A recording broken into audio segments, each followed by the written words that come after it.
Hello everyone, first time మన channel చూస్తుంటే subscribe చేసుకోవడం మర్చిపోవద్దు. వీడియోలోకి వెళ్ళినట్లయితే జ్యోత్స్న రౌడీలతో టిఫిన్ సెంటర్ని కాల్పించేసి మళ్ళీ ఏమీ తనకు తెలియనట్లుగా నార్మల్గా వీళ్ళని ఓదార్చడం కోసం కార్తీక్ ఇంటికైతే వస్తుంది.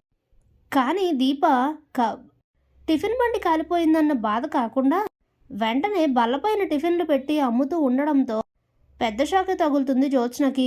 టిఫిన్ బండి కాల్చేసింది జ్యోత్స్ననే అని కార్తీక్కి తెలిసినట్లు జ్యోత్స్నకి తెలీదు. అలాగే టిఫిన్ బండి కాల్చింది జ్యోత్స్న అని కూడా ఎవ్వరికి తెలీదు.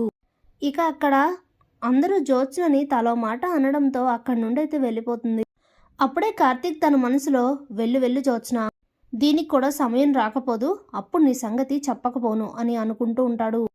ఇంతలో రాత్రి అవుతుంది. ఇక జ్యోత్స్న ఉదయం కార్తీక్ ఇంటి దగ్గర జరిగిన విషయాలన్నీ గుర్తు చేసుకుంటూ ఏంటిదంతా అసలు జరిగిన దాంతో ఆ దీప కుమిలిపోయి కృంగిపోయి ఏడుస్తూ బాధపడుతూ తెగ ఇబ్బంది పడిపోతూ ఉంటుంది. వెళ్ళి ఆ సీన్ని చూసి ఆస్వాదిద్దామని నేను వెళ్తే రెట్టింపు ఉత్సాహంతో బల్లపై టిఫిన్లు పెట్టి అమ్ముతుందేంటి?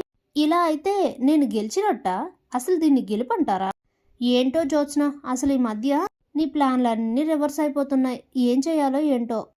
ఎలా అయినా సరే ఆ దీపని పాతాళానికి తొక్కేయాలి.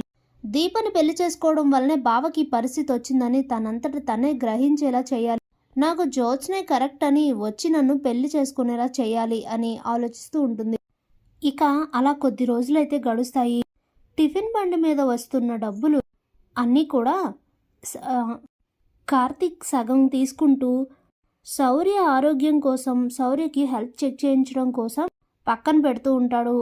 కానీ దీప దగ్గర ఉన్న సగం డబ్బులే చాలా అమౌంట్ అయితే అవుతుంది. ఒక నెలలోనే దాదాపు 50,000 లాభం తీస్తుంది దీప. అప్పుడే కార్తీక్ దగ్గరకు వచ్చి మాట్లాడుతూ ఉంటుంది. కార్తీక్ బాబు, నాకు ఒక ఆలోచన వచ్చింది, ఇలా చేస్తే బాగుంటుంది అనిపిస్తుంది అని అంటే ఏంటో చెప్పు దీప అని కార్తీక్ అడిగితే, ఈ నెల నా దగ్గర ఉన్న సగ లాభం 50,000, వీటితో మనం ఇంకొంచెం ముందుకు వెళ్ళొచ్చు కదా, ఒకసారి ఆలోచించండి అని అంటే, అవును దీప, అయితే ఇప్పుడేమంటావు అని కార్తీక్ అడిగితే, అదే బాబు, మనం ఉదయం టిఫిన్ పెడుతున్నాం కదా, అలాగే మధ్యాహ్నం భోజనం కూడా పెడితే బాగుంటుంది అనిపిస్తుంది.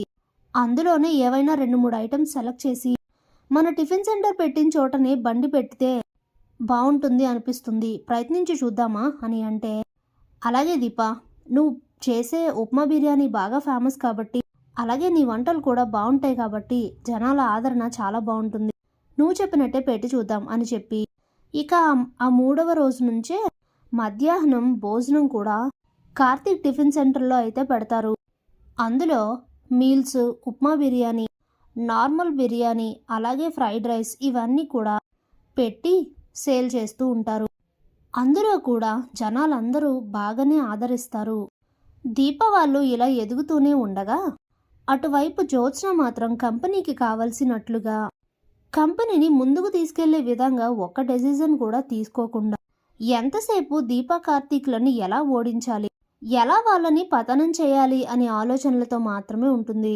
ఎదుటివారి నాశనం కోరుకునే వారికి ఎలాగో నాశనం తప్పదు కాబట్టి అది తన ప్లాన్ తనకే రివర్స్ అవుతూ నెమ్మదిగా జ్యోత్స్న ఇండస్ట్రీస్ అయితే డౌన్ఫాల్ అవుతూ ఉంటాయి. ఇంతలో కార్తీక్ వాళ్ళు ఉంటున్న ఇంటి ఓనర్ వీళ్ళ దగ్గరకు వచ్చి మాట్లాడుతూ ఉంటారు. మీరేమీ అనుకోనంటే నేను ఒక మాట చెప్పాలనుకుంటున్నాను అని అంటే, ఏంటో చెప్పండి అని అడుగుతారు కార్తీక్. మీరు ఇలా బండి పెట్టి అమ్మితేనే మీ దగ్గరికి టిఫిన్లు భోజనం తినడానికి ఎంతమంది వస్తున్నారు, అదే మీరు చిన్న మినీ రెస్టారెంట్లా స్టార్ట్ చేస్తే ఇంకెంతమంది వస్తారో ఆలోచించండి అని అంటే, అప్పుడే కార్తీక్ మాకు అలా చేయాలనే ఉంది, కాకపోతే అని చెప్పబోతూ నాకు తెలుసు మీరేం ఆలోచిస్తున్నారో, అందుకే మా ఇంట్లో ఒక పోర్షన్ ఖాళీగానే ఉంది, ఆ పోర్షన్ తీసుకొని మీరు అక్కడే ఈ మధ్యాహ్నం భోజనాన్ని రెస్టారెంట్ కింద చిన్నగా ఓపెన్ చేసుకోండి, ఇక్కడ చేసేదే అక్కడ చేయండి.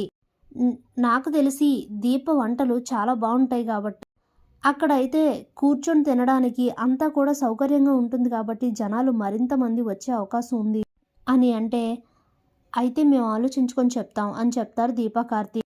ఇక వీళ్ళిద్దరూ మాట్లాడుకొని వచ్చిన లాభం కూడా డబ్బులు బాగానే ఉంటాయి కాబట్టి ఆ పోర్షన్ని అద్దెకి తీసుకొని ఎక్స్ట్రా చైర్లు అలాగే బెంచెస్ అన్నీ తెప్పించి చిన్నగా మినీ రెస్టారెంట్ అయితే ఓపెన్ చేస్తారు.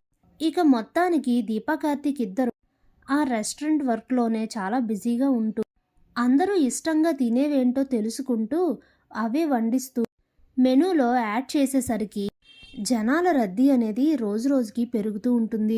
ఇక ఇవన్నీ తెలుసుకున్న జ్యోత్స్న అయితే ఏం చేయాలి, నాకు అసలు ఏం అర్థం కావట్లేదు, రోజు రోజుకి దీప ఇలా ఎదుగుతూ ఉంటే నేనేం చేయలేనా అనుకొని తెగ ఆలోచిస్తూ తల మునకలైపోతూ ఉంటుంది.